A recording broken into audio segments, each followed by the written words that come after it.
Jo sóc el Nadal I jo sóc l'Arlet. i avui us vindrem a parlar sobre la por a parlar en públic. La por de parlar en públic no només la tens tu, sinó que la tenim tots. Per això, avui us donarem 4 consells que a nosaltres ens serveixen molt. Consell número 1. Saber el que direm en el moment de parlar en públic, perquè tots sabem que si improvisem això no sortirà molt bé. La Marina i el Jaume van a estudiar. Val. La Maria i el Jaume van a estudiar. La Marina i el Jaume van a estudiar. Vale, perfecte, ja ho tinc. Ara només falta dir-ho en públic. Consell número 2. Evitar bloquejos. I vosaltres us preguntareu, i com s'eviten els bloquejos?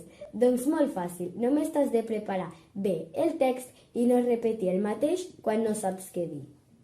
I avui us vinc a parlar d'aquest famós pintor que va pintar aquest magnífic quadre. Consell número 3. Posar en pràctica tot el que has preparat. Pots assajar davant d'un mirall o portar algun familiar perquè t'escolti. El ninot de neu és alt, fort i valent, i el que més li agrada és anar a jugar amb els seus amics. Cada cap de setmana hi va i s'ho passa molt bé. Consell número 4.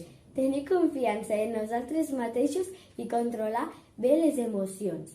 Has de pensar que ho faràs tot bé i que no et posaràs nerviós.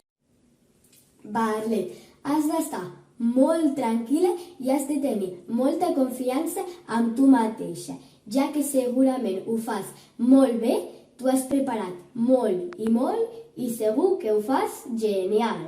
Esperem que us hagin servit molt aquests 4 consells que us hem donat sobre la por a parlar en públic. I aquí acaba el nostre vídeo de Jo tinc la paraula. Adeu!